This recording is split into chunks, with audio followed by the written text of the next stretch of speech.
All right, you all be turning on your cameras. Joaco, hello, Marifer, Benita, iPhone, Wendy, Chris. Hello, teacher. I want, Mike, of course. I'm gonna replace your name, all right? I'm gonna rename it. Okay, that's good. Michael Martinez. That's it. Thank you. Very much appreciated. Okay, guys. What's up, Benita? It's been a while since I mean, I haven't seen you in for ages. I don't know exactly how long, but you can tell.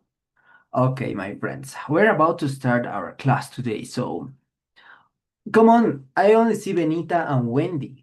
What is going on with the other four of you? I guess Joaco is having trouble the same as usual with his camera, but the rest of you, come on. Michael, Marifer, hello Chris, there you are. Hello Cielo, good to see you again. Have you can enhance your your microphone and turn it on, and of course do the same exactly with your camera. Please guys, I want to see you. I want to see all of you. Just do that.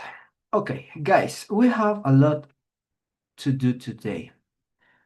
A lot of things to do today. So I needed to tell me exactly what page we are, but I have a really good thing that I would like to share with you all. Okay, before coming up to the pages and just do and complete our normal advancement as usual, we're going to go and do something completely different. Today I've decided, I don't know how people are going to still getting in and logging into this classroom to this no, why did I say platform, to this meeting, and then we are going to make a debate. Okay, a debate. I want to truly know how is your English going when you have a defend something by arguments. You are no more using normal ideas. You are going to defend your arguments by solid ones, and of course that I am gonna be the evaluator or the examiner, I can say so. Okay, nice. Guys, Michael, Joseph, please, my friend, before everything, of course, welcome back. It's a pleasure having you here, but turn on your camera. Okay, guys. Chris, you always help me out in this one. What page were we the last class, please? Could you tell me? Okay, Chris is looking forward to doing that. Okay, Mike, thank you very much for letting me know that. Hello, Nelly. Okay, that's fantastic. We're a bunch now. We're a bunch of people in here, so that's fantastic. Chris, want to say something? Yes, I think we were in the page 88, I think. 88. Page 88. Let me get that, please. Unit 9. Yes, teacher, 89. I'm so sorry. 89, Unit 8. Yes. Excellent. Yeah, we were talking about innovations. I remember. I can't recall now. Thank you very much. 89 is the one. So, guys, before you do that, I was talking about, remember, about the debate. We are going to concentrate in doing something extra. About the hello, Alan, how are you? Hope you're doing fine. Guys, I wanna do this with you. These exercises, I think we have done this before, but I'm not so sure. I would tell that this is page 90, so I am just guessing that we haven't done this. This is it. Page 90, each one of you, please. Let's teach you some grammar. Remember that this is something that I don't recall about because this is not something outrageous. I prefer to call the past and real conditional otherwise. Okay? Otherwise. If I'd known the car was too small, I wouldn't have rented it. Okay, this is the one that I have to tell you. This is the conditional number 2. Okay? Second condition. Let's get it done. For the meantime, I'm going to explain this in both Spanish and English. I think it would be useful for you guys. Okay, I'm gonna call this the past and real conditional, but you, you know, oh no, guys, this is the third conditional. This is the third one, okay? Not the second one. The second one we already know it, but this is the third one. Okay, I have a really good video that I would like to show you about the third one conditional. Just give me a moment, okay? For the guys who has just logged in, please be ready because today you are doing, guys, a debate. You are proposing the topics, you are proposing the issues maybe, but today you are doing a debate. Well, that's it. Okay, this is the one. This is the video. I think I've shown you this video before, but you didn't actually know about the third conditional. Regarding all of you, by the way, we are on page 90 on our student book. Okay, I think I haven't gotten to this place before, so the third conditional starts in here. Okay, this is the one. Okay, there are some things that I have to refresh your mind about. I'm gonna say this in Spanish, okay? Just in Spanish, and therefore we continue doing this in the same language, just in English. Ok, chicos, acuérdense de una cosa. Past modals, ¿listo? Tenemos los modales que ustedes conocen muy bien, los modales como a would, shall, will, must, can, could, ¿no? Todos esos might. Tenemos esos modales. Ahora, hay algo que no he llevado con ustedes, que son los past modals. A esos past modals tiene también su estructura gramatical. La voy a dejar acá. A ver, la voy a poner aquí. Aquí se nota bien, ya, miren. En los past modals, chicos, recuerden, siempre van a agarrar el modal como tal, que no se conjuga jamás, ya, se va a quedar igualito. Después le van a sumar algo, have. En este caso, chicos, no van a variar, ya, no van a variar, porque este have es e, a, hemos ¿ya? Ese have de el presente perfecto. Pero hay algo más que le van a sumar a eso. Le van a poner el verbo en pasado participio, o sea, en la forma 3. ¿Listo? El verbo en formato pasado participio. Ya, a ver, esto de los modals, de los past modals es facilísimo. Si yo digo can, digamos, I can. Voy a borrar esto un rato. Les quiero dar la idea de lo que es esto. I can, digamos, ¿no? ¿Qué pasa con I can? Yo puedo. Cambiamos el modal. Vamos a poner por otro que sea might. I might. O he might, digamos. Que ya saben que los modales no se conjugan. No vamos a decir he mights. Esto no existe. Entonces lo dejamos como might. ¿Listo? Pasa lo mismo en el otro. No van a conjugar en los past modals, pero tampoco van a conjugar el have. Incluso si ustedes usan third person in singular, o sea, he, she, it, van a seguir utilizando have, ¿ya? No has, have, solo have.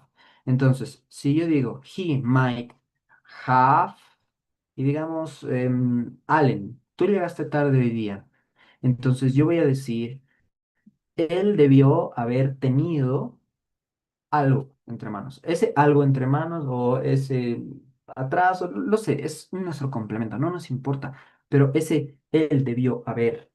Eso es lo que nos importa. ¿Más qué? Más el verbo en formato 3, ¿ya? Entonces yo le pongo, he might have gotten, digamos, gotten. Esto lo voy a poner en formato 3 como ya les había dicho, en formato 3, o sea, en past participle. Entonces, he might have gotten. ¿Cómo traduzco esto? Él debió haber tenido o pudo haber tenido, debió... ya saben que el got se va a acoplar después con su complemento. Para dejárselos un poco más fácil. Como yo diría, podría haber hecho un mejor trabajo. ¿Cómo yo digo eso? I could. Recuerden que el can, chicos, no va a ir aquí porque el can es en presente. Entonces cámbienlo por could, ¿ya? Todo eso es, todos los past modals, chicos, como lo dice el nombre, son past. Entonces el can ya no va a ir. Cámbienlo por could, ¿de acuerdo? Could. I could have done. that. Y esto ya, aquí, a partir de aquí ya es mi complemento, ¿ya? A partir de ahí le voy a poner de otro colorcito para que se den cuenta. Voy a ponerlo en negrito, ¿ya? A partir de aquí. Esto ya es mi complemento, va a variar. Pero esto es lo que yo quiero que ustedes sepan, la estructura gramatical. Entonces, primero, obviamente voy a empezar por el sujeto, después voy a poner el modal verb, no cambia, no lo van a conjugar nunca, no existe. El have, que es intachable, ustedes no lo van a cambiar por has jamás, incluso con he, she, it. Y el verbo en tres, que es el done. ¿Listo? A partir de esto, chicos, digamos que voy a cambiar esto, ya, digamos que cambio el could y le pongo should, ¿ya? Voy a poner should. ¿Cambia? Sí, todo, porque ya no dice debí, pude haber hecho eso, no. Y aquí voy a poner much better, digamos. Imagínense que puse much better. Como yo les estaba diciendo hace un ratito, ¿no ve? Pude haber hecho eso mucho mejor. That much better. Entonces ya, ahí lo dejamos. Esto no nos importa, esto es solo nuestro complemento, no va a cambiar, ¿ya? O va a cambiar en medida de nuestras posibilidades mediante nuestro contexto. Chicos, digamos que hace rato dije could, ¿no ve? I could have done. Ya, pude haber hecho. Excelente. Ahora, should solamente va a cambiar el significado del modal, pero también va a cambiar el significado de toda la oración, porque cambia el contexto entero. Entonces, cuidado con ese uso, ¿ya? I should have done. Debí haber hecho eso, ¿ya? Debí, en vez de pude haber hecho mejor, debí haber hecho eso mejor. Ya cambia todo el contexto. Parece fácil y lo es, solamente que el contexto, como siempre, va a tomar aquí un asunto primordial. ¿Listo? Ahora, ustedes ya saben hacer, voy a dejar de compartir esto un ratito.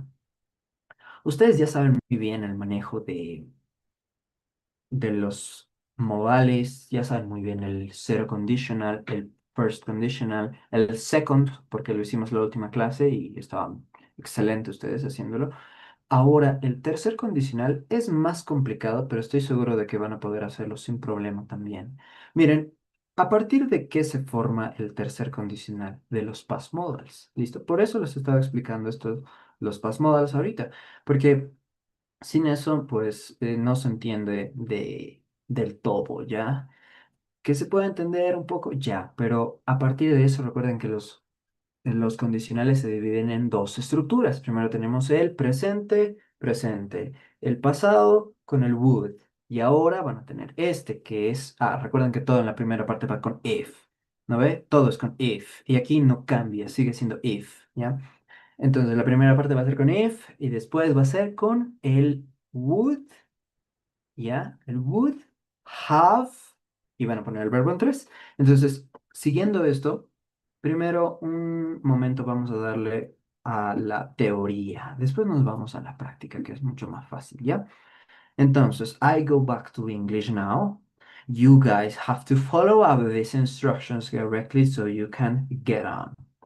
Okay, I'm gonna leave you with this girl's beautiful video so you can understand 100% what I'm talking about this third conditional. Probably is one of the most difficult to understand about the structure, about the grammar structure, but you will get it. That's fantastic. Let's get started. So if this is your structure right away, okay? If plus past perfect plus would have and the past participle of your verb. Let's begin then. Perfecto. Dios mío, no me acuerdo. Fácil. Es had y ese had no lo puedes modificar de Chris, nod your head if you please listen. Do you listen? Thank you very much. igual la persona que esté hablando. Had y el verbo en tres.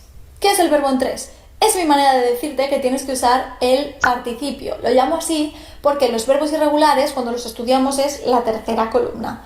Y en los verbos regulares simplemente tenemos que añadirles id, ed.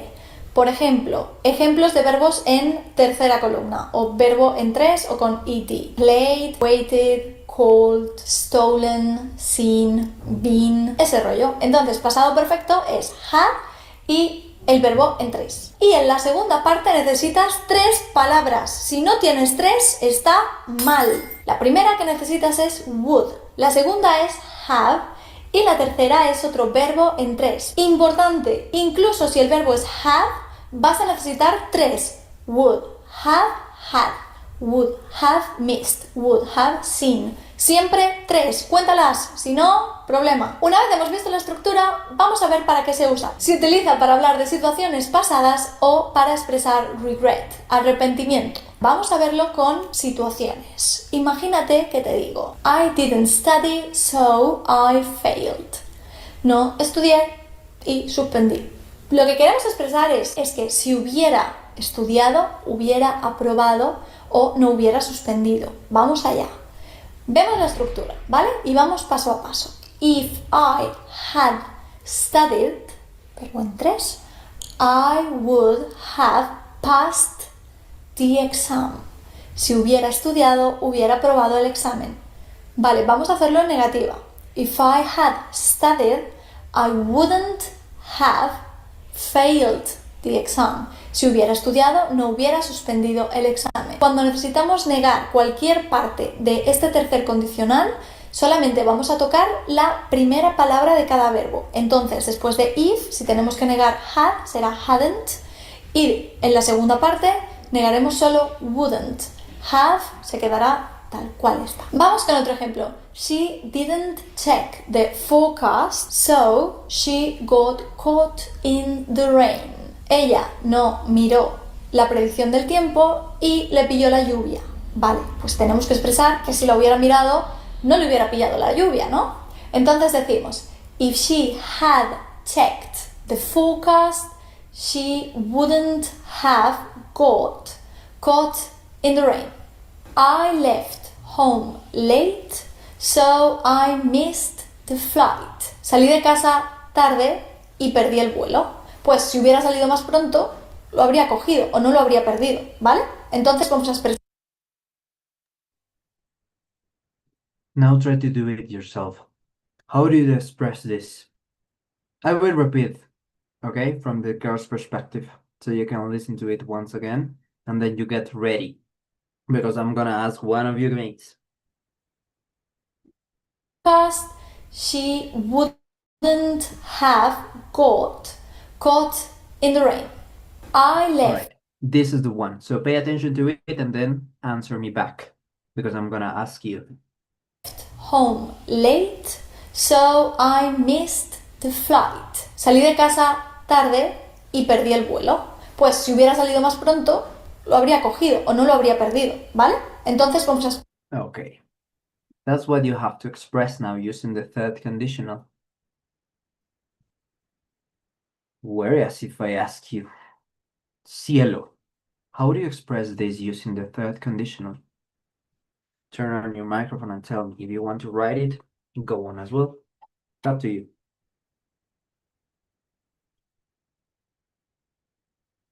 If I had gone early to the airport, I would have caught the plane. Perfect. That's it. Really nice. expresarlo con el tercer condicional. If I had left home earlier, I wouldn't have missed the flight. Otro ejemplo.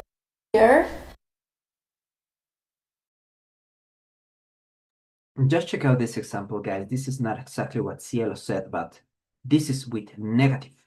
Wouldn't, all right? She says something with would. So her narrative was perfect. Brilliant, if I have to be asked. But in this case, this is wouldn't. And it is option. This is a regular option? Of course not. You are going to have a lot of more ideas. If you get some other idea from this one, it doesn't mean this is the only one correct and you got it wrong. No, your idea, Cielo, was perfect. This is only a negative one, and this is denying. What would have happened if she hadn't left home so late? Okay, that's the main idea. Prepare for the next one because I'm gonna do exactly the same with another student. I wouldn't have missed the flight. Otro ejemplo. She drank and she had an accident. Bebió y tuvo un accidente. Pues si no hubiera bebido, no lo hubiera tenido. How would I say so? Okay, I will repeat it. Just the ones. She had an accident. Bebió y tuvo un accidente. Pues si no hubiera bebido, no lo hubiera tenido. Damn. Bebió I hope none of you have seen that. Okay, who would I ask? Alan, you, my friend. Come on, just go for it. Okay. If she had drank, she have drank, she wouldn't have had an accident. The second part was brilliant. The first one, would you come again, please? If she had drunk, yes, if she had drunk, she would have had an accident. She wouldn't have had an accident. She Okay, would. perfect. But remember the first part, it can also be a negative one. So you would say if she hadn't drunk. All right? If she hadn't drunk. Perfect. Thank you very much, Alan. That's the spirit. I like that. y tuvo un accidente. Pues si no hubiera bebido, no lo hubiera tenido. If she hadn't drunk, she wouldn't have had the accident. Como ves, es lo que te comentaba antes. Incluso si tenemos have, necesitamos 3 palabras en la segunda parte del tercer condicional. Te dejo ahora este esquema para que te queden súper claros y puedas tomar nota. Okay. There is this thing. That is actually pretty cool. I'm gonna let you do this, my friends. If you want to have a chart full of the if conditionals way of structure, I'm gonna be providing you this to our WhatsApp group. I'm submitting this just immediately. Okay, now this is the one. Just give me one moment. Give me one moment. Hold on, hold on. No. Okay, I already submitted it. It will charge any moment from now.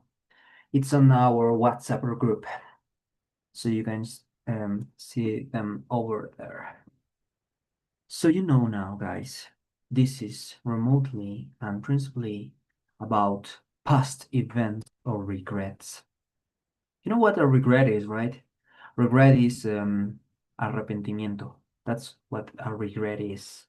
Just in case I'm gonna be putting regret in here in the chat box.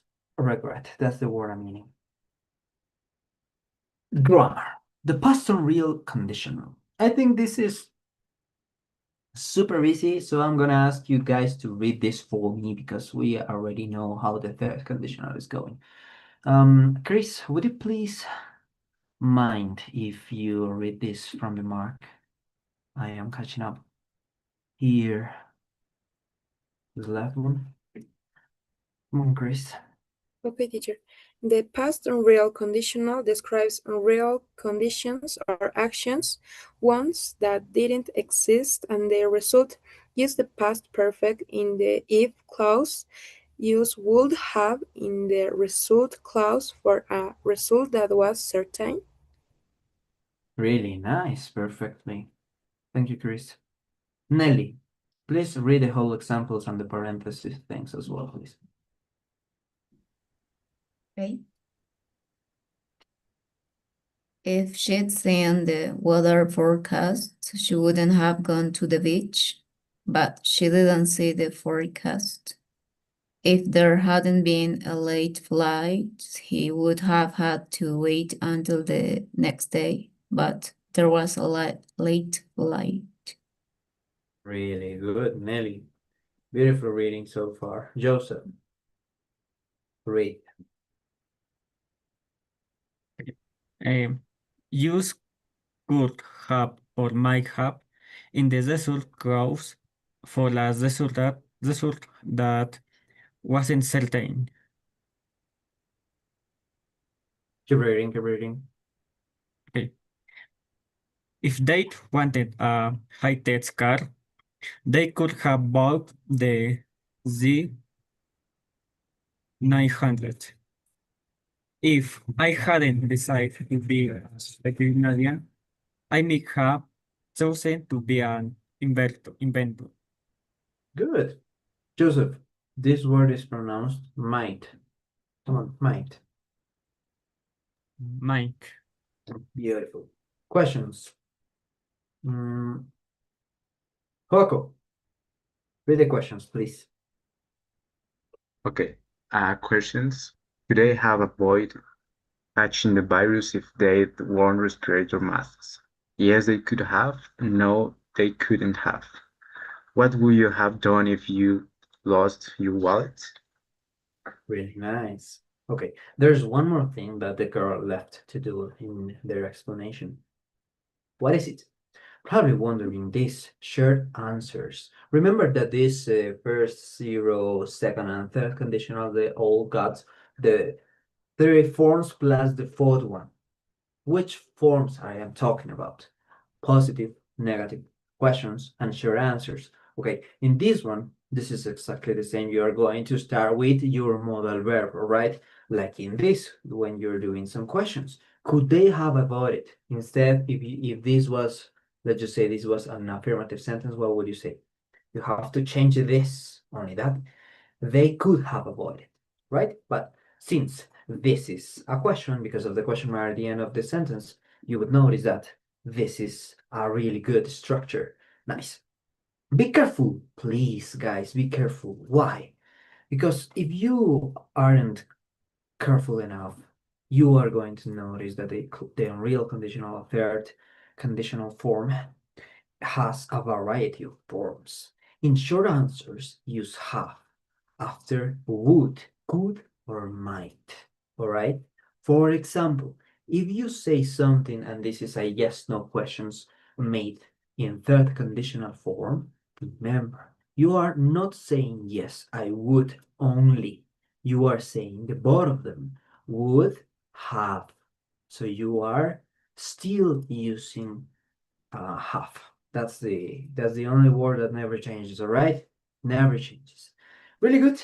So pronounce the grammar, listen and repeat the grammar examples. We are not going to do that. We are innovating and we are straightly going to this. It's not necessary that you listen to this once again. By understanding the grammar that I just talked to you about and you were really helped out by the video, I need 4 people. You know what to do. You know what is the drilling. So grab your hands, raise up your hands, and start participating. Marifer, you will be the first one. 5, 4, 3, 2, 1. I suppose I choose Marifer number 1. Okay, teacher. They would have taken the flight experience train if a ticket had been available. And for me, the option B, they didn't take the train. Okay. I respect your opinion pretty much. Appreciate it, Marifer. Michael, number 2. Okay, they might have had enough room for their pants if they rented the sub. Option B, they didn't rent the sub. The SUV. Really nice, Michael. Okay. Now Cielo number 3. And Wendy, you will be doing number 4. If she hadn't gotten an X-ray, she wouldn't have realized was broken. In letter A, she got an X-ray. Sure, that's right. Okay, cool. Wendy, number 4.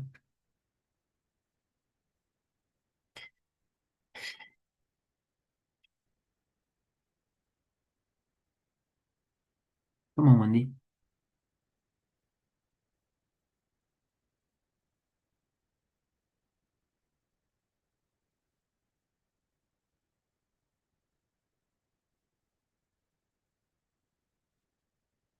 Sorry. No me escuchó nada, teacher. You were speaking? No, I didn't hear you anything, Sorry. Wendy. Come again, please. If the authorities had known there would be a flood, they could have evacuated the city. Option B, They didn't evacuate the city. Just as good as I expected from you. Really nice. Thank you, Wendy. Why is this isn't selecting? I don't know. Of course, you are taking all of this correctly. Really nice, my guys. I'm really proud of you when you get this straight. The next one. How many people would I be needing? Let's just guess. I'm gonna need 5 of you. Okay. 5, 4, 3, 2, 1.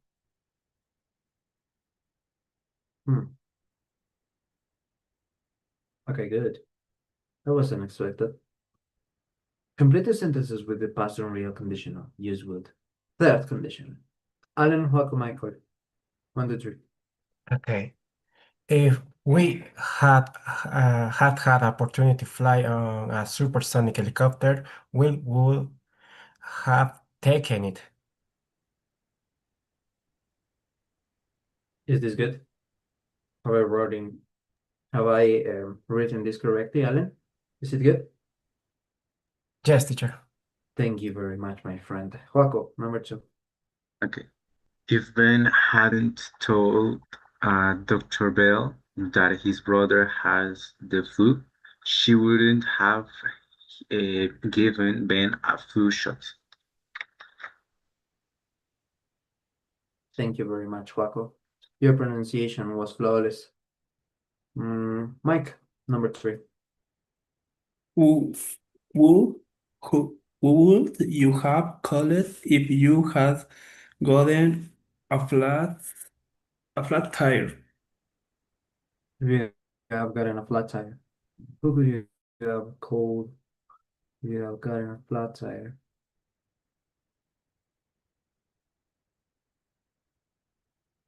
I think this one we're going to change it with wood, and that would be perfect for you. Thank you, Mike. Joseph, number 4. And finally, the last one would be Nelly.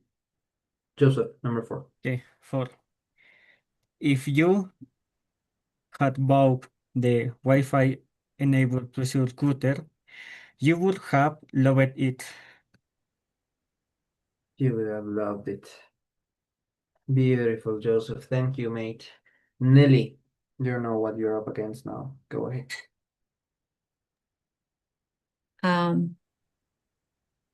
Mark wouldn't have had that interview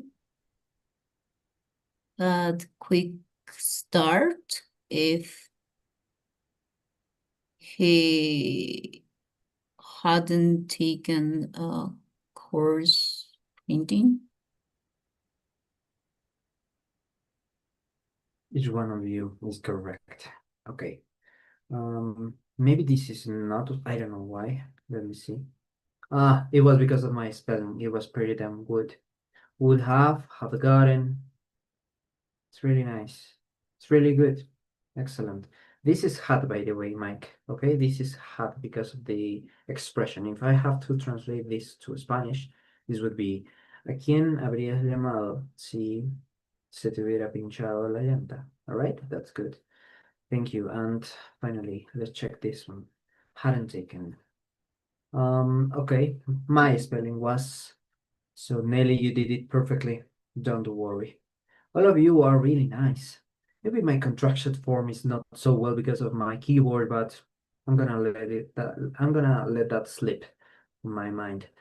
Let's pronounce this for a while. Okay, this is of course changing for your perspective when you have to speak up, because all of you guys are really good students, and all of you guys have exactly the knowledge and the expertise how to do this in a book.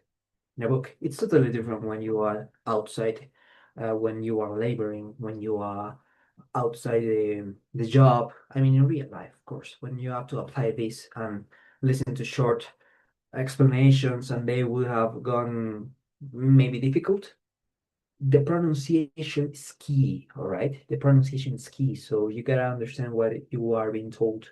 Contractions with D, D, all right? I'm not saying this all right, but this is the one, all right? This is the one I'm just selecting.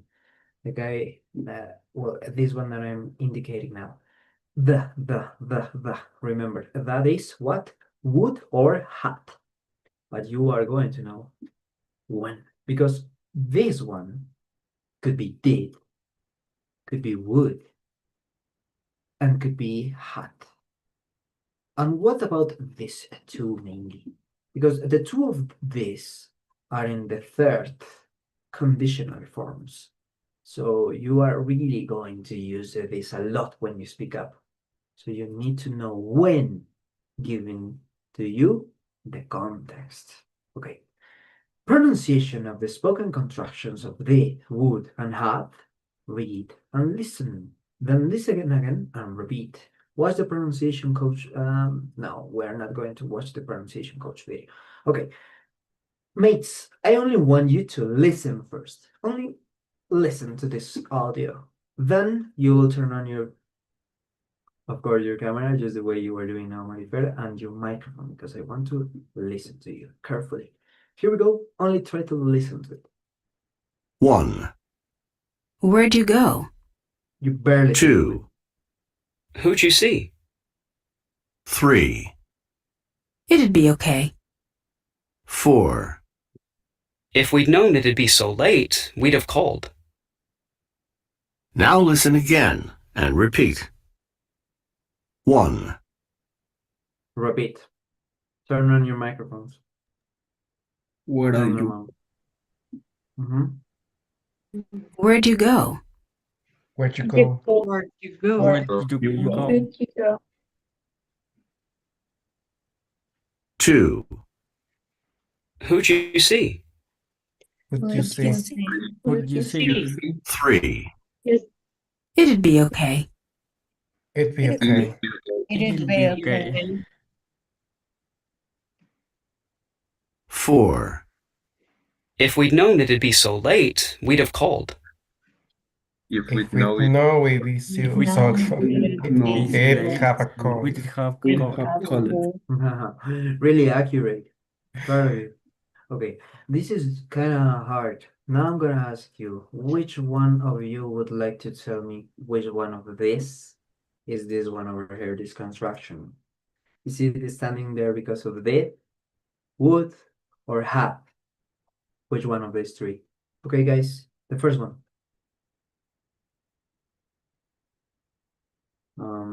Okay, I'm choosing them. Joaco, good, number one. it's where did you go? Perfect, really nice. Number two. What is number two about? 5, 4, 3, 2, 4. Chris.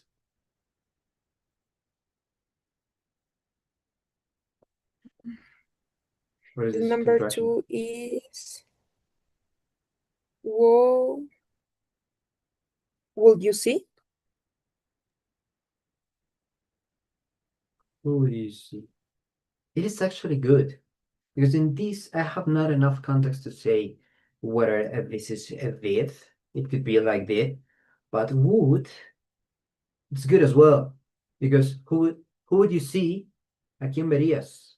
And who would you see? ¿A quién viste? So the both of them are correct. Really good, Chris. Number 3, Cielo. Number 4, Joseph. It will be okay. It would be alright. Fantastic. Personally, I think this was pretty much easy. Now, number 4, Joseph. If we had known it would be so late, we would have called it. You would have called. Very good. Perfect. That's it. Now try to remember the pronunciation. Okay? Recall it every time that you are going to speak and you are going to be spoken. Because if you don't get what is the context, for example, let's just say this example. For instance, you are getting some instructions, okay? And the pros and counters, let's just say in the photo, talking about strengths, weaknesses, and opportunities. And the other one that I don't currently remember. You are making a lot of this stuff. When you have to talk about past intentions, past something, past whatever, and some past regrets, remember, every time that you use it on regrets, you will use this third conditional form. Okay, now you're going to listen and pronunciation practice and do this pronunciation practice. Listen and repeat the sentences you hear. Then listen again and write a full, not contracted forms. Okay, if you want to just do it from the beginning and write it at once, go ahead. But I'm gonna give you the chance of listening to this twice at least. So I need 5 people in here. Gotta be ready for me, please. 3, 2, 1. 1, Who'd you invite? 2, Where'd he buy that suit? 3, If it had been cheaper, we'd have gotten it.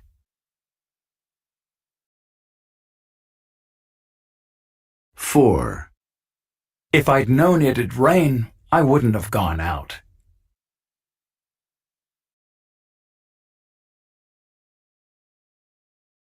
5, Why'd you tell him?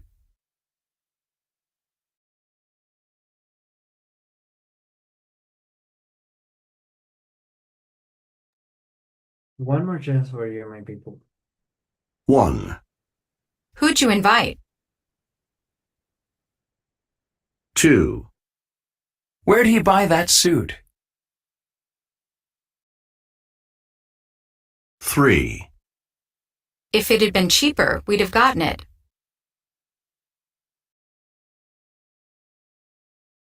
4, If I'd known it'd rain, I wouldn't have gone out.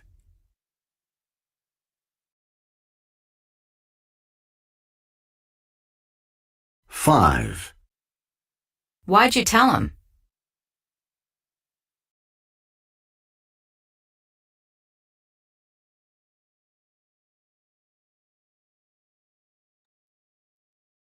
'Don't detect me.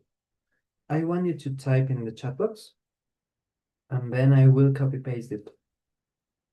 For that, I'm gonna need some people. 5. 5 of you. So, okay. 10 seconds. You raise your hands, I provide you the word, and you can participate. Remember, don't use contracted forms. If you use them, this exercise is not going to categorize it the same way as if you didn't.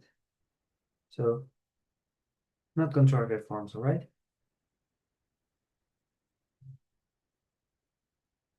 Write the full forms.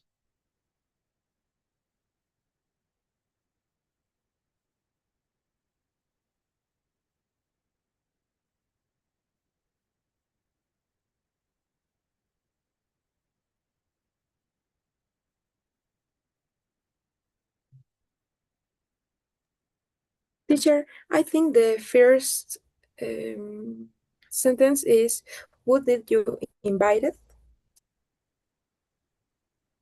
Please. in contraction, that was, would you invited? Who you invited? Really nice, Chris. Thank you. Seconded.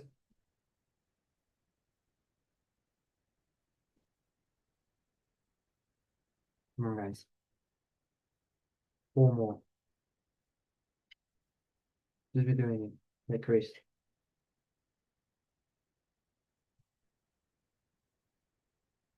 Have your idea. Type your sentences in the chat box.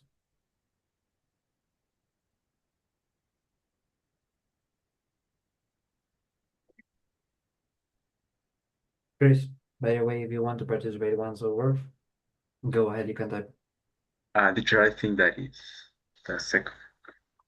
Got it, Joaco. Where did you buy that suit? Really nice. Paco, the same goes for you. You're going to participate over again? Go do it. Just type. Okay.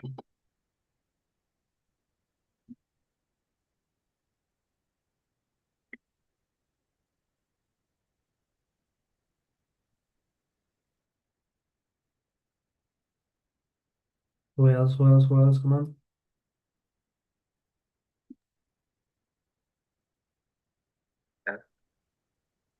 Got the number 3.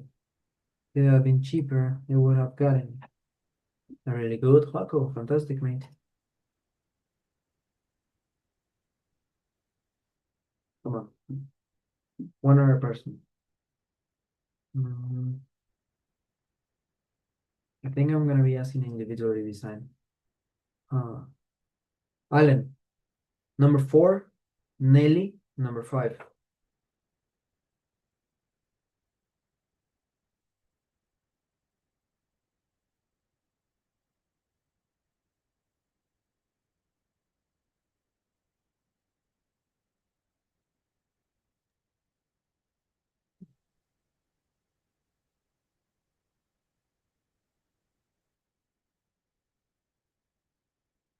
Okay, let's see what you got. What are you telling? This is number 5. This is for you, Nelly. Good, thank you. And finally, Alan. I read the teacher. I wrote in the Wrote chat it? box. Yes. Before Nelly, if had Okay. know it. Okay. Really nice. Okay, don't get ahead of yourselves. Don't worry, don't worry. This is just about some spelling thing or issue. It's not gonna be a... all right. In this case, this is invite, okay? Because you're already saying did, Chris. And this one, it was, I think, a matter of fact, a matter of spelling. Let me read it from yours. I had known it had rained. I will have gonna...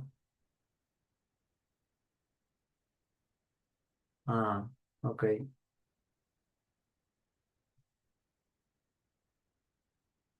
How would you translate this, Alan? How would you translate it to Spanish? Go ahead. Si hubiera sabido que llovería, no hubiera salido afuera. That's exactly it. And now, how would you translate yours? Mine. Yours. I was wrong, but I said si hubiera sabido que llovió, no hubiera salido. Si hubiera sabido que habría llovido, no hubiera salido. Okay, that's it. But this is the one that you should really be careful with and had. But it was pretty damn impressive. Really nice. Okay, let's imagine a different past outcome. In this, you will, of course, that I'm gonna be talking about your regrets. So I need 2 people. Come on. We're gonna be only 2 people because I want you to be reading. I want you to read. Chris, letter A. Joseph, letter B. Go ahead, guys. Start reading. You're not going to believe what happened. What? Jack showed up at his boss's house for dinner on the wrong day. Are you kidding? How did that happen? Apparently, he bought the invitation say Tuesday. That's so embarrassing. Right. I told him if he'd put in the calendar on his phone, this wouldn't have happened. Good point. Fantastic. Really good. The both of you. Perfect. Okay.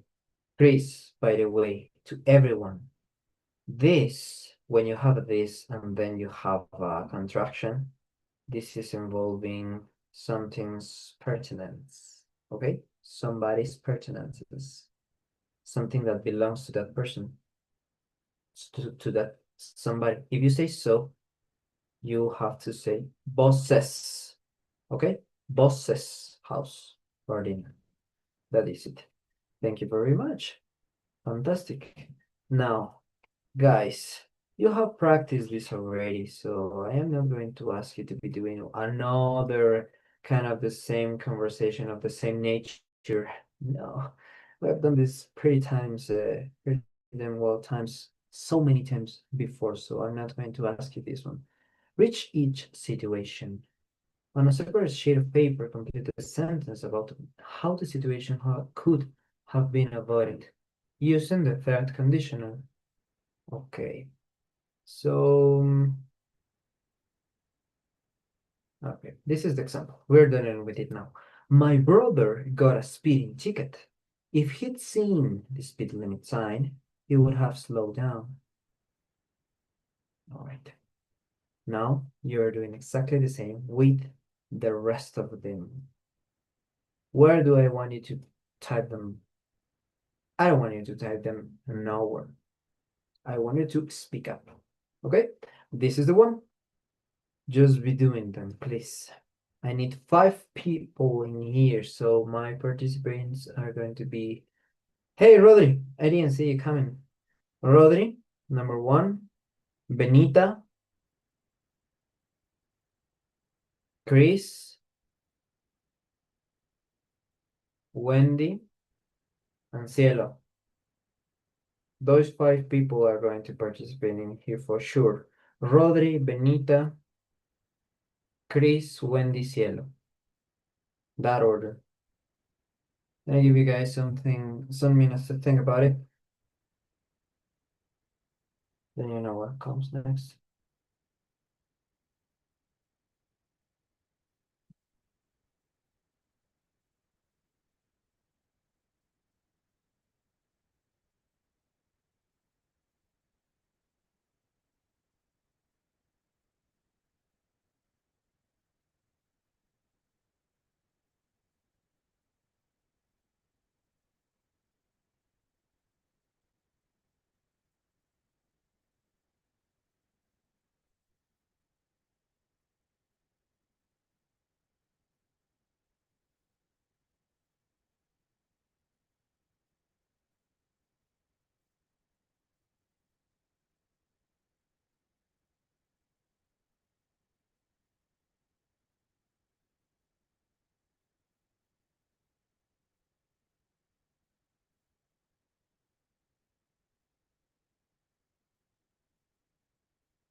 I think I've given you enough time to think about it. Okay. Rodri, number 1. I hear me. Your sister lost her job. If she had been more punctual, she wouldn't have been fired. She has been more punctual. She won't have that's fired. Good. Benita, number 2. Come on, Benita. You got this. Trust you. Benita, I cannot participate, then I'm gonna concede the word to Joaco. Number 2, teacher. Yes, please. Okay. Someone stole your mother's phone on the bus. If she had been more careful, someone wouldn't have stolen her phone. Stolen her phone. Really nice. Thank you, Joaco. Number 3. Chris.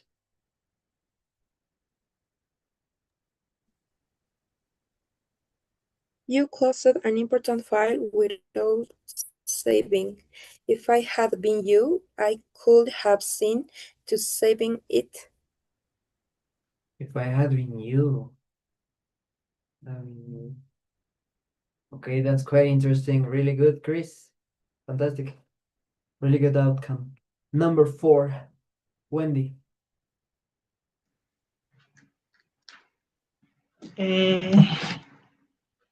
Your father got the flu. If he had gotten the flu shot, he wouldn't have gotten sick. Would you come again with the first part of your speech? It would be meaning this part in the middle of your sentence. Please, Wendy. I didn't catch up. If he had gotten the flu shot, The flu shot. Perfect, Wendy. Really nice. Finally, Cielo. Your friend's brakes failed and he rear-ended another car. If he had checked his brakes, he wouldn't have rear-ended another car. Oh, wow. Fantastic. That's what I'm talking about. Now we're talking. All right, we're not going to do this by recycling some kind of language. No. I'm gonna concede you the benefit of watching this, of course. You have this. That could have happened to anyone. It's not the end of the world, no harm done. This thing happened. This is really good vocabulary when you have to talk about the same thing using another kind of words. Okay, so this is very useful for you. Just in case, this is on page 91, right? If you guys aren't catching up. Okay, page 91. Really good. Okay, let's get together and let's do the next one.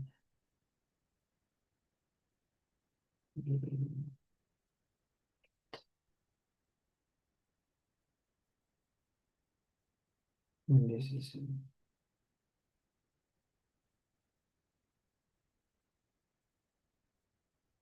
before we get to our beloved break, because you guys deserve it. I mean that we're going to do this, okay? These 2 pages, and we go to our break. After you get back from your break, you're going to have this debate thing that I was talking to you about earlier in the class when you just logged in. Okay? Reading. Read about a famous inventor. How did this invention lead to the sunglasses we wear today? I don't really know. I don't even know who has invited them. Describe inventors and their inventions. A lens on Edwin Land.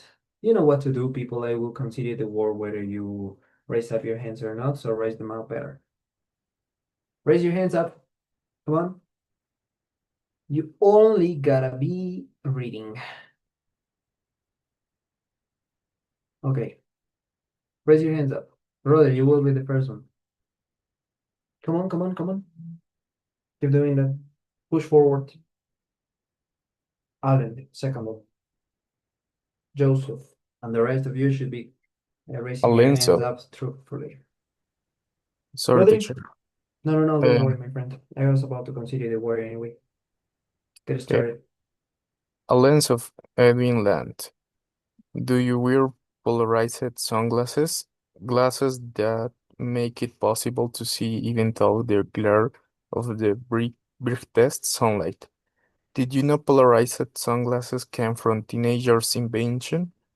One dark summer night in 1922, uh, 13 years old Edwin Land was riding in the car that almost hit a team of horses because the car's headlights weren't bright enough. Headlights were dim those days because of the concern that their glare will shine in other drivers' eyes, blinding them. Edwin thought that if the car wasn't had breached their headlights, the driver would have seen the horses while they were still far away. Really good, Rodri. Remember, bright means brillante o brilloso. Dim means dark, obscure, oscuro. All right? Rodri, repeat this word after me, please. Bright. Bright. Really nice. Thank you, my friend. Alan, you can next. Okay. What about the same time? At summer camp, a counselor showed Edwin and his friend a kind of trick. He told them to look at the blinding glare of the sun on a shiny tabletop, and he then put a special crystal in front of the boy's eyes. The crystal, known as Iceland Spark, magically eliminated the glare, and the boy couldn't see the tabletop clearly through the crystal. The Iceland Spark was able to polarize the bright light by changing the direction of the light waves that caused the glare. Eric immediately remembered the incident with the horses, wondering if there was a material such as this crystal that couldn't polarize light coming from bright headlights. Okay, really good reading, Alan. Thank you. Excellent. There's not absolutely, I cannot tell nothing that you know. Joseph, the next one. Okay. This is yours. Edwin would spend the next 6 years of his life experimenting with polarization, hoping to invent a practical material that could be used to polarize light. If if he were successful, he thought his first goal would be to convince automobiles manufacturers to use his invention to make brighter headlights that didn't cause crashes. He believed such an invention would make him rich and famous. Very good, Joseph. Repeat after me, please, mate. Polarization. Polarization. Automobile manufacturers. Automobile manufacturers. Glare. Glare. Good.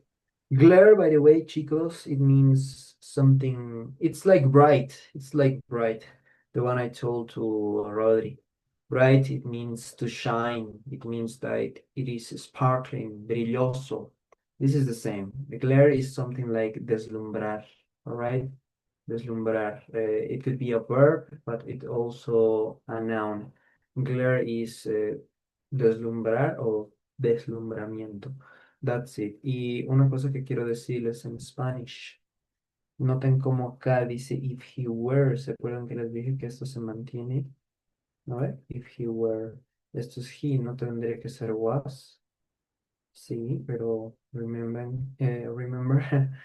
eh, esto está en condicional y es en el segundo. Así que no se olviden, where va ahí, ¿ya? Para sus exámenes. Nelly, you are the next one. This is the one for you. Okay. At the age of 19, Edwin's invention's plastic sheets polarizer was finally ready. He presented it to the automobile industry and tried for many years to convince them of its value. But that goal was never achieved. Other newer technologies permitted drivers to lower the directions of headlights so they wouldn't shine into other drivers' eyes. And the growth of highways with 2 lanes of traffic in each direction made the glare problem less serious. Really good. Thank you, Nelly. Wendy, you're next.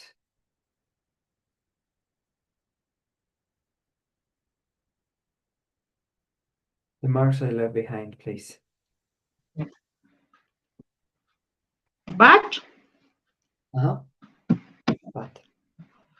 but Edwin's work took him in other directions. He knew his plastic sheet polarizer had other uses as well. One was the revolutionary revolutionized sunglasses, which at that time were made from ordinary dark glass that could reduce bright light but couldn't screen out glare. Edwin took his invention to American Optical, a glass manufacturer, and the company began making polarized sunglasses with Edwin lens polarized sheet.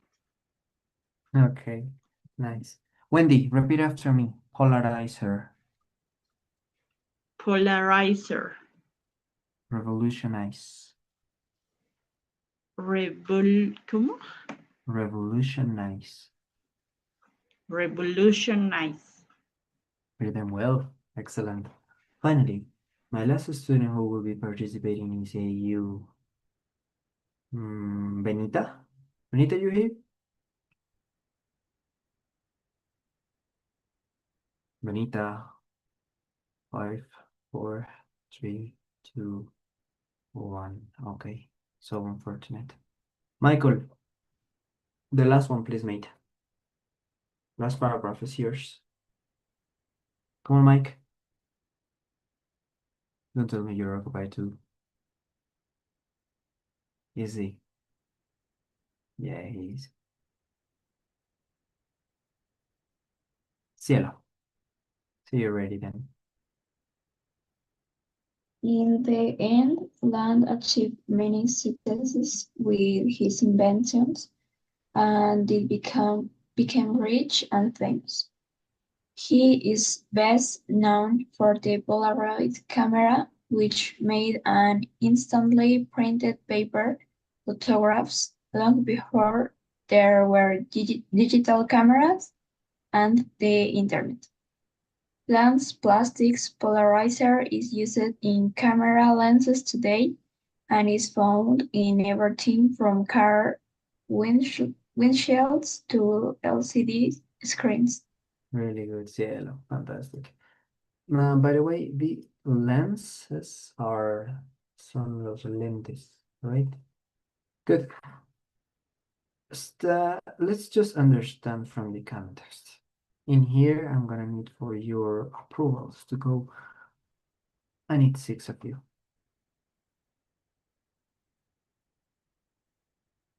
5, 4, 3, 2, 1. Joaco, number 1. Okay, it's false. Why? Because dim is tenue, o sea, opaco, brillante. It's all right. Perfect. Number 2. Okay, I've seen no more hands raised then. Wendy, Chris, Cielo, Allen, Nelly. Wendy, Chris, Cielo, Allen, Nelly. That's your.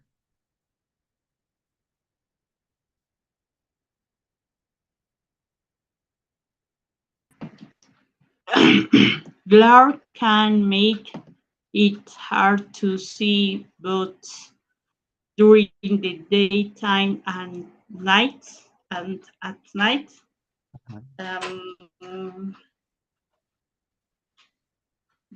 Is true. Is it true? Okay. Number 3, Chris. Thank you very much, Wendy. Something that blinds you makes it easier to see is true. You sure? Okay. Number 4, Cielo. Thank you, Chris. Headlights are the lights inside the car. Is false because headlights are the lights outside at the front of the car. Also in the front of the car. Beautiful. Number 5, Allen. Okay, Nan didn't believe the sheet would have other use. It's false. She knew that She knew his plastic sheet paralyzer had other use as well. Okay, fantastic. Really good, Alan. Very cool. Nelly, number 6. A goal is something you hope to achieve is true. It's true. That's it. Okay. Of course, if something blinds you, it's not good because a blind, Ya lo dijo. remember that, Chris? Apply. Siana. Ujú. Okay. Blind, remember this Siana. is cegar as a verb and ciego as a noun. Okay, as a subject.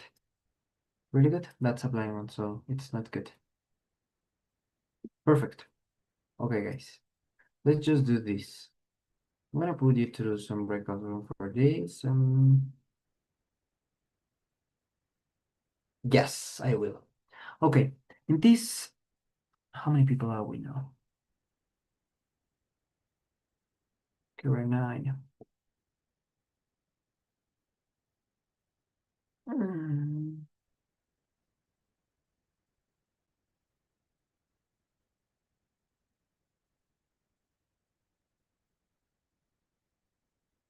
Okay, one group is gonna be is gonna be having one more person, one more individual. This group is gonna be, I don't have a clue.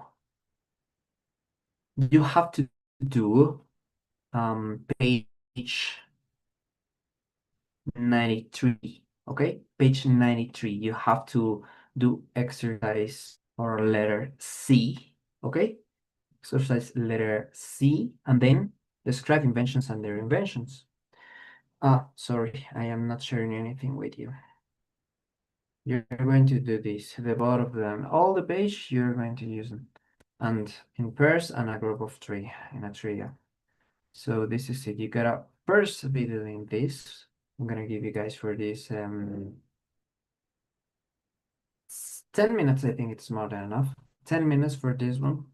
And for this one, I'm gonna give you 15 minutes. Okay, you have to describe each one inventions over here about inventors. So that's it. If you guys have any questions, now is the time to ask because I am going to put you through some breakout rooms.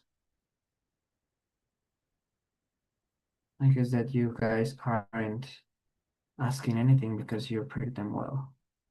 Yes, of course, I created that. Okay, Allen, Joaco, Rodri, you 3 guys are going to work in a group. Okay, that's it. You guys have 25 minutes to do the whole thing. One more thing. You, of course, have to browse about these inventors on page 93. So whatever you might want to be exposing, please just do it with some solid arguments. That's it. You don't have to create any slides or some presentations. No, only that. Okay, you can go. I see you guys in 25 minutes.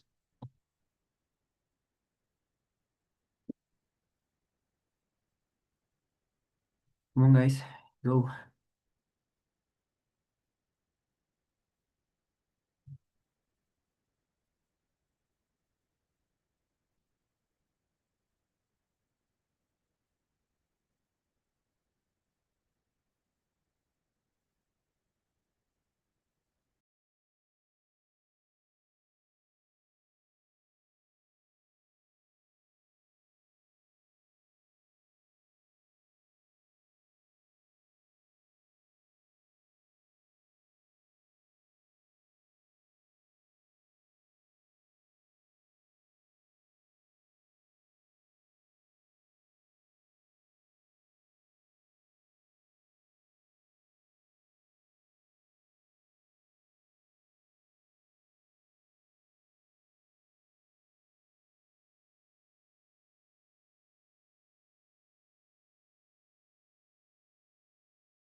Mike, I see that you are done. You are not there. Makes me really sad. Why? What happened?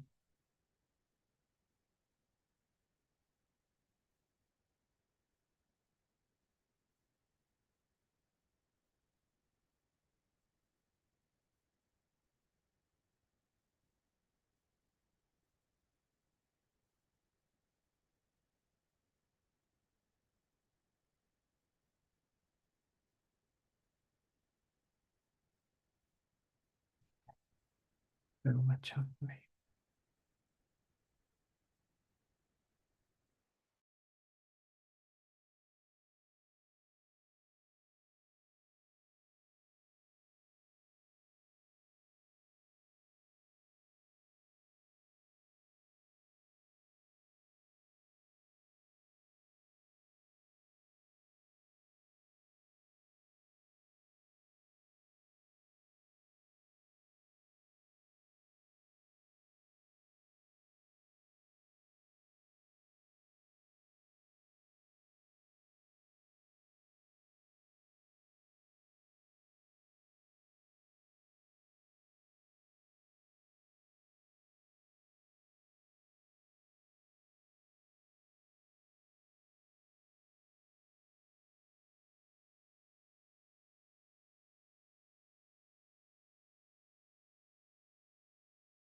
Okay, I assume that you've got your things now.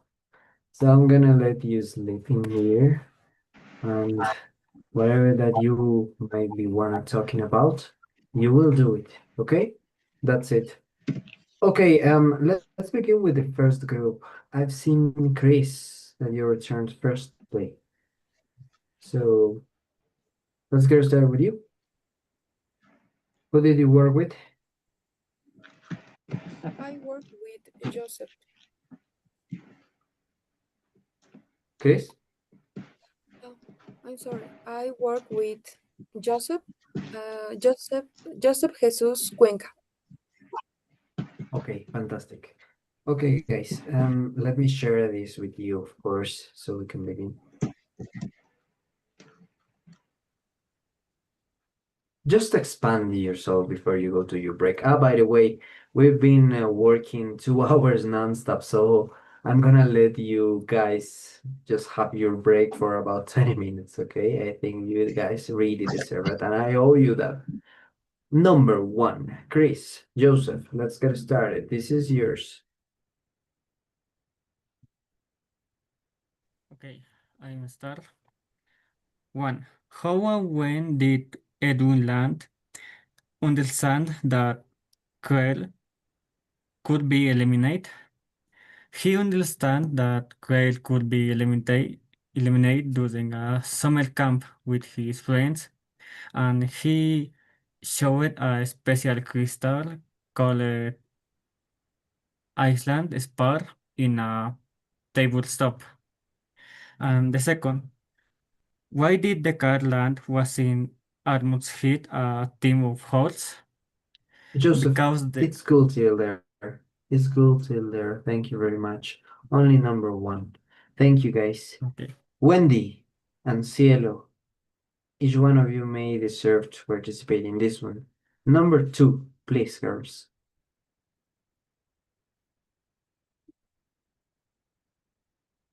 Where are you?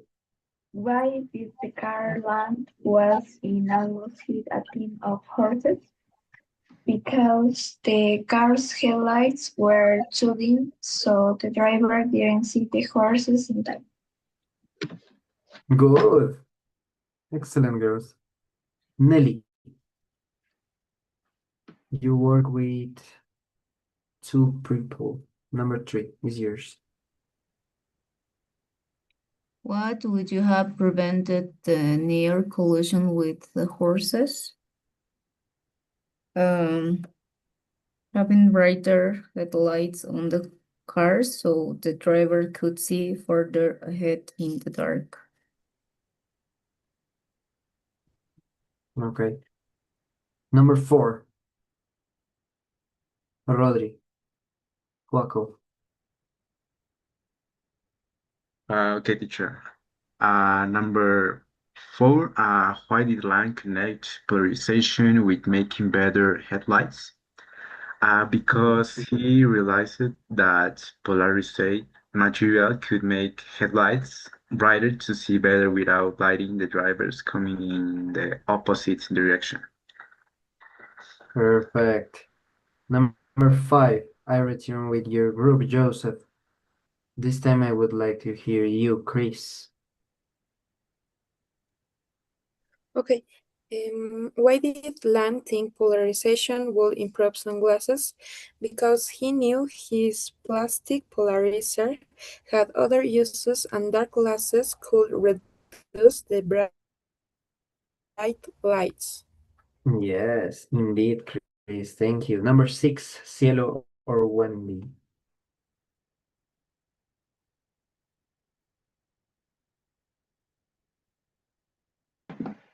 Number 6.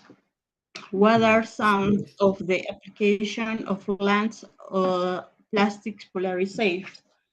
Lens plastic polarization is used in camera lenses today and is found on everything from car windshields to LCD screens.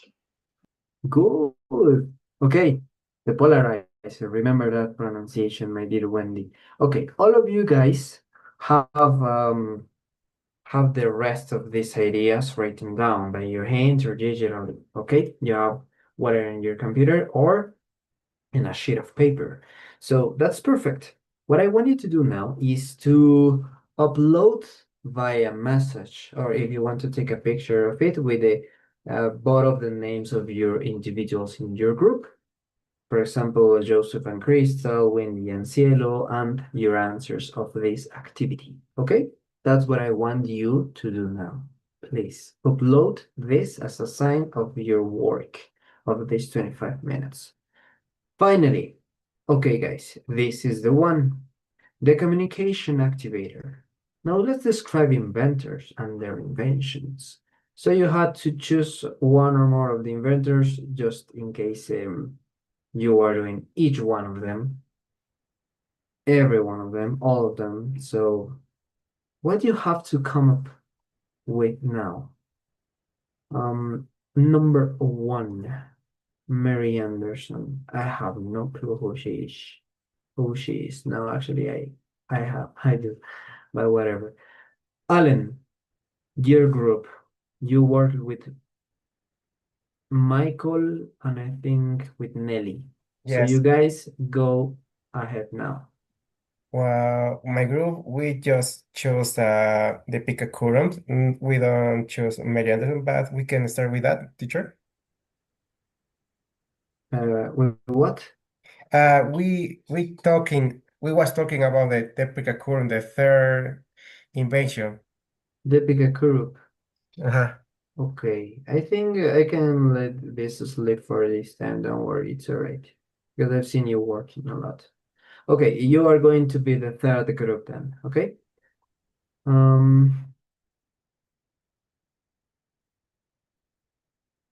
Chris and Joseph, Mary Anderson, please. Okay, teacher. Mary Anderson, born in AD 66. His nationality, she is American, and her invention is the windshield wiper. She invented the windshield wiper in 1993. She saw that streetcar drivers had to open their windows to see in the rain or the snow, and she created a hand-operated device that cleared rain and snow from the windshields. And his invention become a standard in the equipment on all the cars. Good, fantastic. Chris, anything with that you want to add? Yes, teacher. Her ingenious lever design drastically improved visibility and road safety for millions of drivers worldwide. Okay, definitely. Really nice work, you two. Congratulations. The second, what is the second one of this?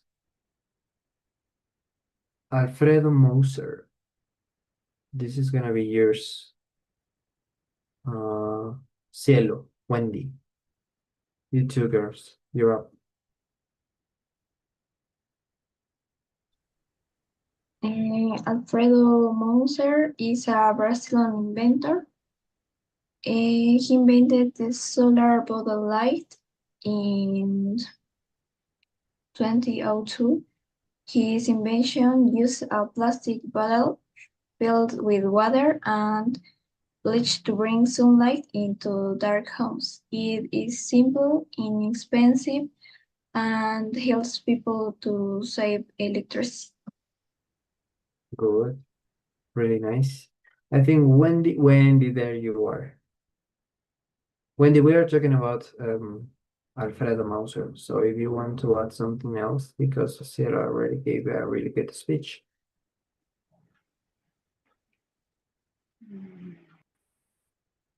Come on, Wendy. Whatever you might be one asking or adding better.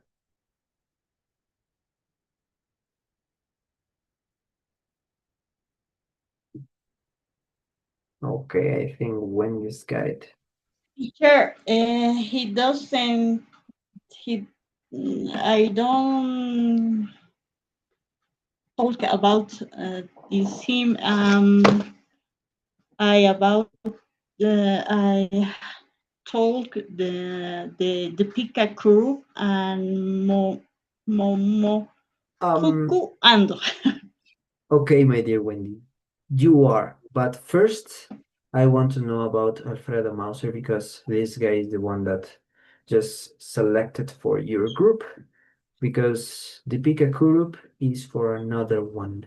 So, Wendy, do you have anything else that you might want to add about Alfredo Mauser? Is there? Is it? no teacher. No, Okay, I enough. don't talk about it. Clear enough. Say hello, Wendy. Really nice girls. Now it's your turn finally, Alan, and your Okay. group. Go ahead. Okay. With my group, we just was talking about with the Prikakurum. Well, the Prikakurum, she invented the solar power, right? Weighted purification system in 2012. Well, first, nationality. She was born in April 12th in 1988 in United States, but she has Indian descendant. So when she was young, she traveled with her parents in India in 2012. So the first look with the him better is that during in his in her visit, she saw the children drinking dirty water, and from the stage pool. So she designed this moment to make another and designed to remove the bad bacteria. So in 2012, she invaded uh, uh,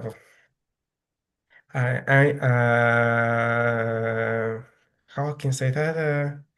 In uh, an invention with recyclable materials that his functions is to clean and kill bad bacteria with a composition. The composition is titanium dioxide and psychotic that they use it the solar sun had a power to to mix to mix this composition, and with this composition with the water is a way to clean the water and very useful to the children when they drink it. Okay. So what is her invention? It's a solar powered water purification system. It's how Solar they water call it. purification system. Okay, nice, excellent. Nelly, Michael, you wanna add something, guys?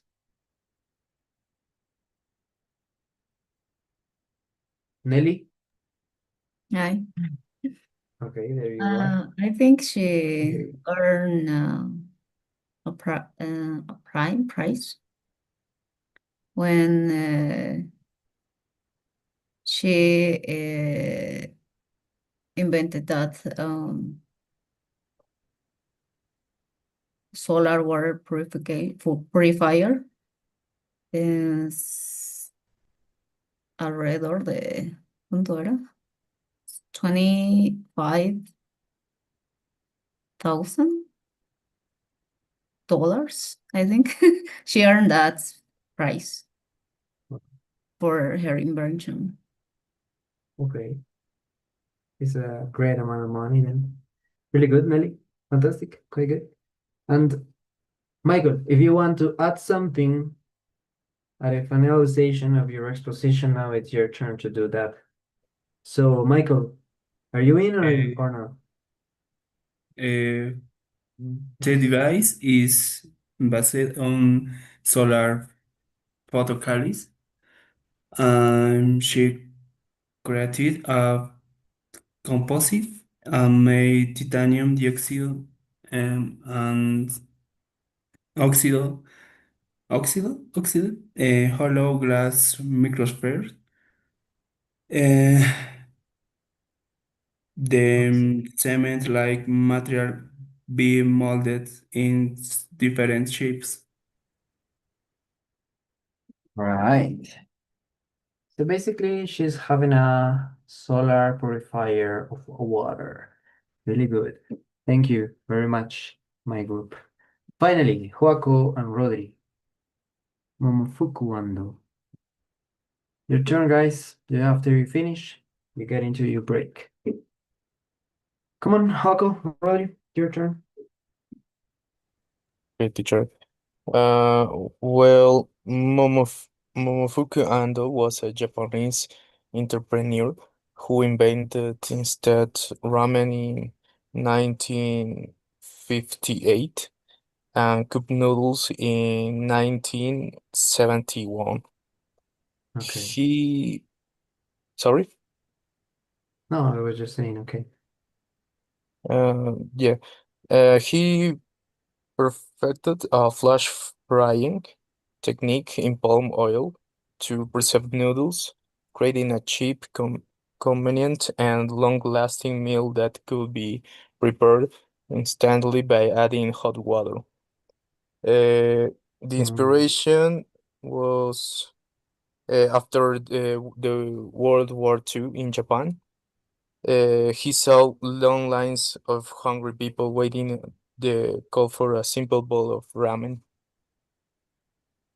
So is he the creator of instant soup, Rodri? Yes. Wow, that's nice. Joaco, I hear you. Okay, in addition to what my classmates said, here are a few other interesting facts about Momofuku Ando. First, he proved that it's never too late to succeed because he invented instant ramen to age 48 after losing all his money in a previous business. Second, he was extremely dedicated to his own product, and he ate instant ramen almost every single day until he passed away at the age of 96. And finally, he even took his invention into space. In 25, he created a special vacuum packed ramen called Space Ram for Japanese astronauts to eat in zero gravity. Fantastic, right down there in space or up there. Really good, guys. For all of you, you have a well-deserved applause round. Really nice. I am encouraged when I hear you talking like that. Really good. This time you only had to speak out without any presentation. I am going to give you 20 minutes. After that, you are coming up with some ideas because you're about to debate some ideas. And I am going to split you guys, one group, in two parts who have to defend two different postures. Okay? That will be it. I see you guys in 20 minutes. Go. Do as you wish.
Guys, be returning, please.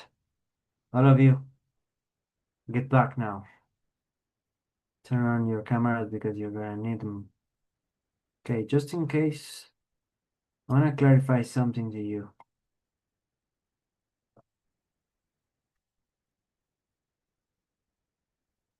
Come on, return. I know that that all of you want to go to sleep now. I think I'm one of those two now, but it's not time. We still have some 10 minutes to go. There you are, Wendy. Thank you. Joseph, Chris, Allen. Okay, good. Turn your microphones on. Turn your microphones on, all of you. Okay. Ale, what kind of music do you like the most? Music. Mhm. Well, I Just don't one. have ginger rock, pop, rock mostly. Rock. Really good. Chris, same question. I think R&B, pop, K-pop, J-pop. Okay. Pop. Really nice. Cielo. Thank you, Chris.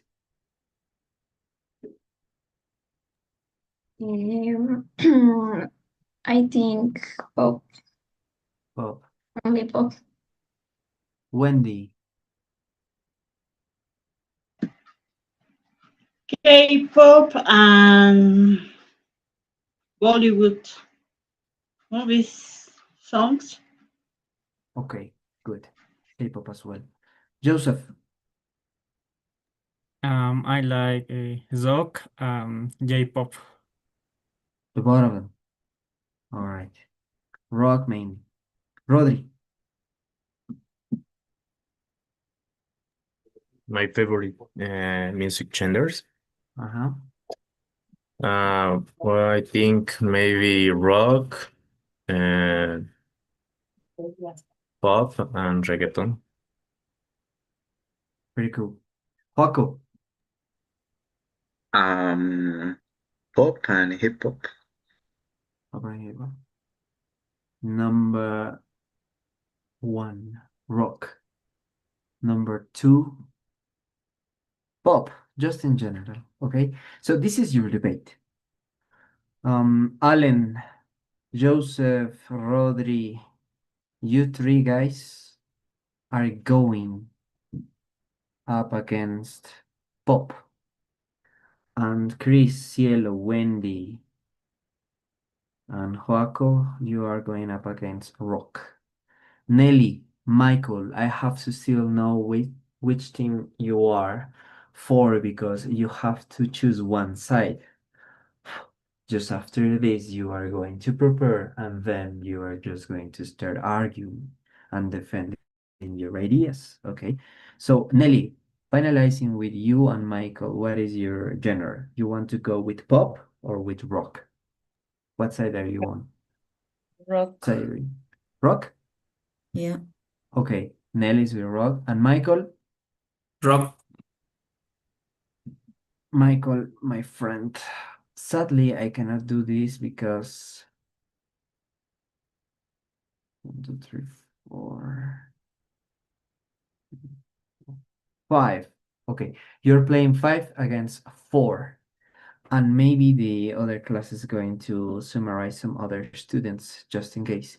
So, Chris, Cielo, Wendy, and Joaco, you guys are arguing and defending pop arguments. And Allen, Nelly, Joseph, Rodri, rock arguments. So, what you have to do now is to keep in mind these things, guys. You are going to start with a debate, okay? Of course, I am the one who has to examine you. What is going to be, this is going to be a formal debate, not just one that you are improvising all of a sudden, like this one. So I am going to give you 1 week to prepare yourselves. What you have to prepare, okay, This is the time when it becomes pretty interesting. Of course, I'm gonna, in the majority of the evaluation, take in consider what? Your speaking, your pronunciation and intonation mainly. Of course, part of a debate is knowing that you have to settle some arguments on the table, right? So I am going to evaluate your arguments. I am going to slip my mind and I'm going to let you speak up.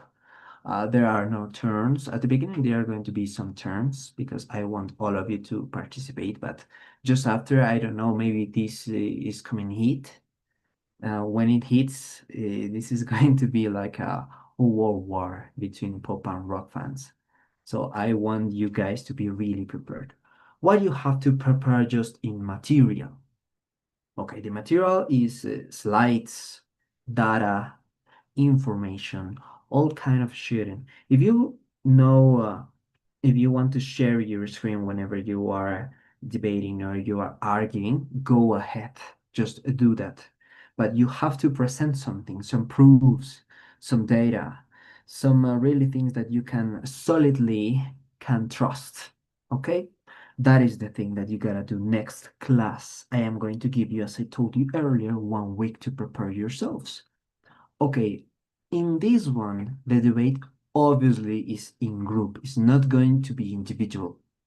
There are going to be, of course, some evaluations that I have to take into account about individual band scores, but not mainly. I have decided that this debate is not going to be individual at all. I am going to count you all as a whole group.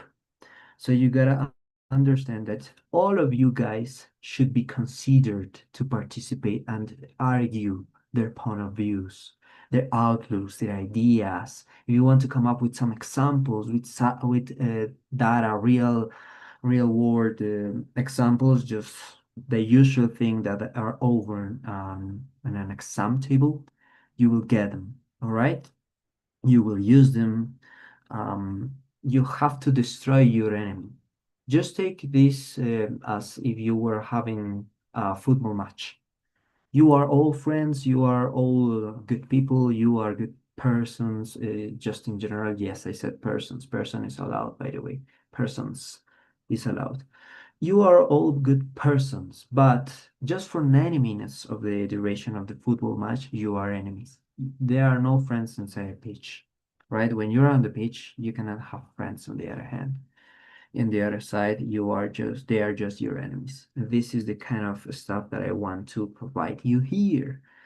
These are two postures, two lines of thought that I want you to expand yourself.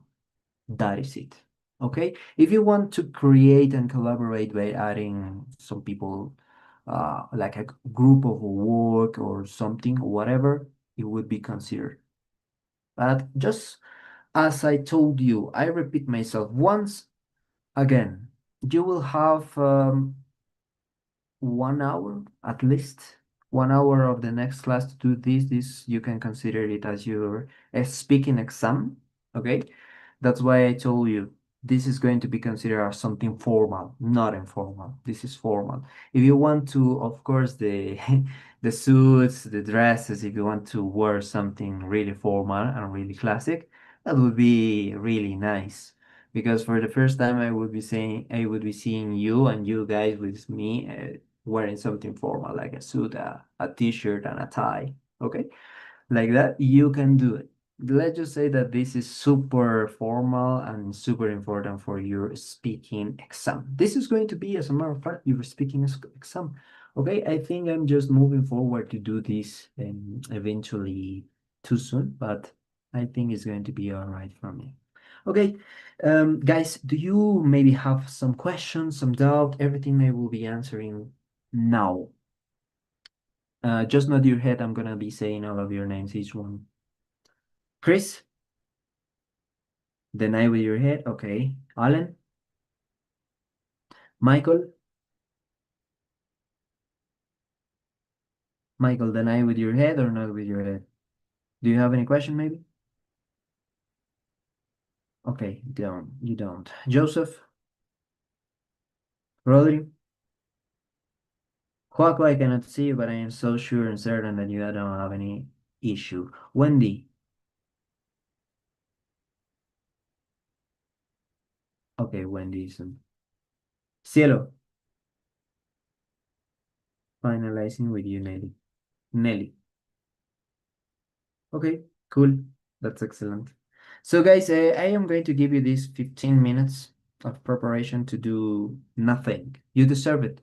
So, the next activity that you have to keep in mind is only your debate is going to be roughly around 1 hour. But if it is extended because of your arguments and it's getting too heat, it's going to be more in time, I mean, or less, but at least I want roughly 1 hour. Okay, that's it. So guys, I will see you next class. You don't have to do any assignment because I consider that unfair. Remember that this is your speaking exam. You are going to do it just after 20 minutes. We start our class. Okay, let's just say this is at 2:20. 2:20 next class, next Saturday. So with that settled down, thank you very much for coming. Class is officially dismissed. Michael, Alan, Chris, Cielo, Teacher, Wendy, Joseph.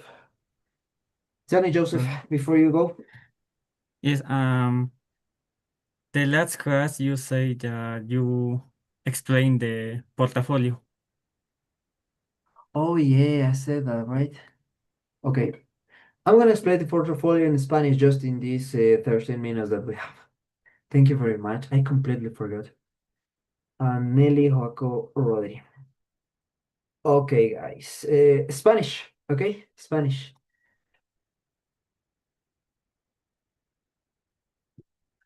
Let me do some research before I start speaking. I gotta share with you one photograph on our WhatsApp group. Once you've got the photo, you will understand better. Just give me one moment.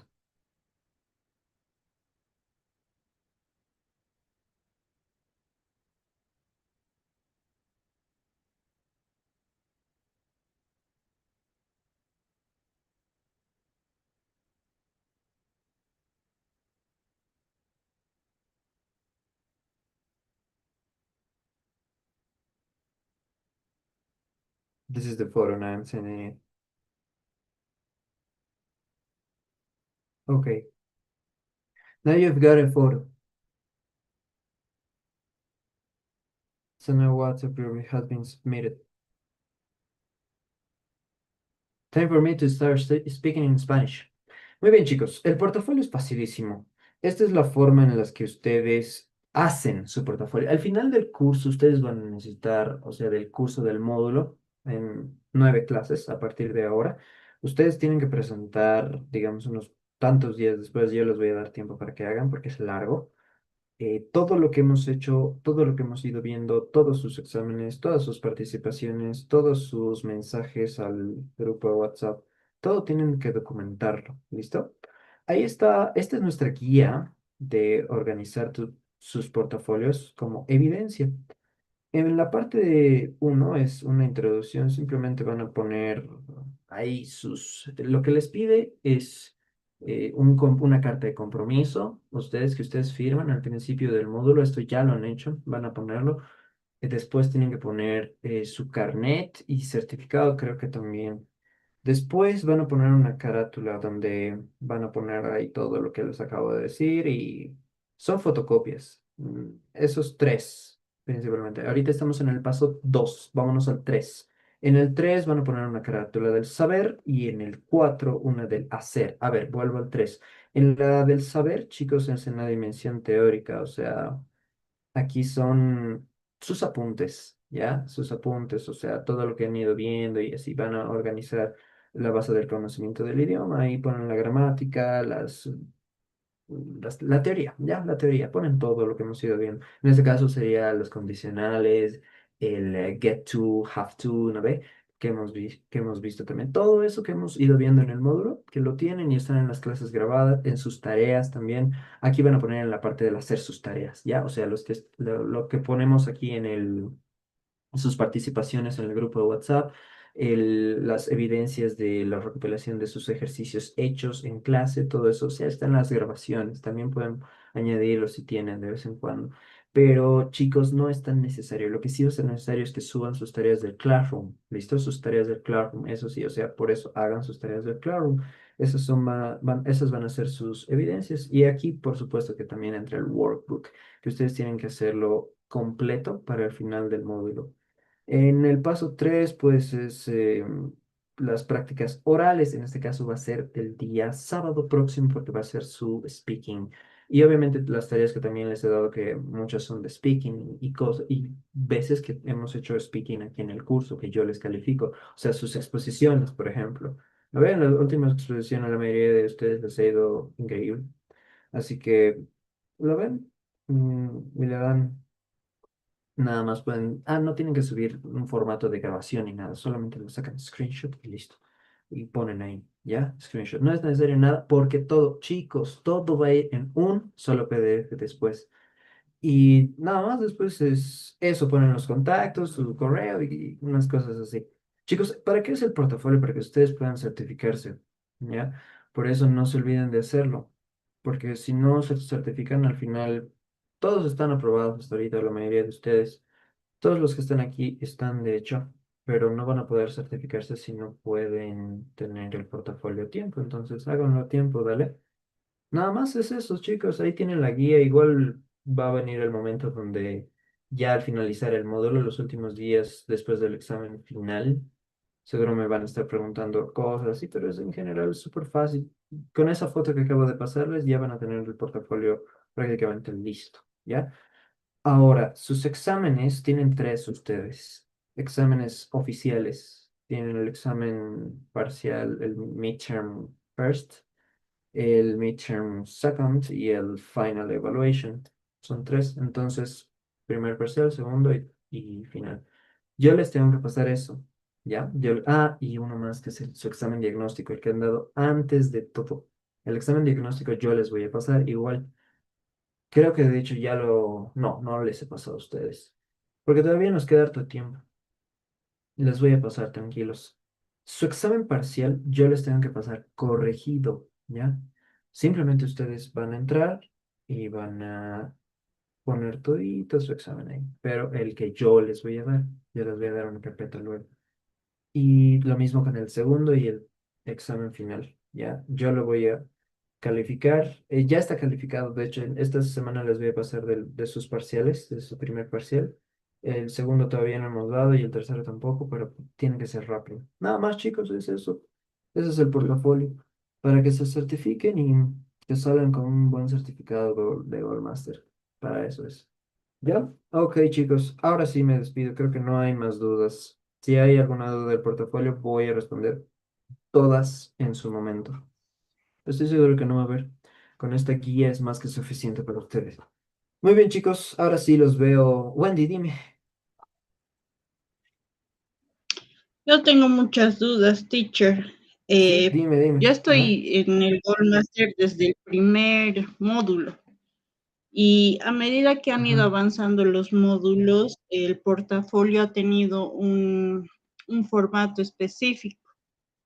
Y Sí. este último módulo han modificado el formato y se suponía que usted nos tenía que ir explicando qué es lo que se tenía que hacer en la parte de saber y hacer porque es nuevo. Yo, por ejemplo, estoy en problemas porque yo no tomo apuntes. Yo no sé qué voy a poner en esa parte. En la Pones del parte libro. 2 dice registro de evaluaciones. Debe Ajá. incluir primer examen diagnóstico a mano, los exámenes de las unidades 1 al 10 en PDF y el examen final realizado a mano.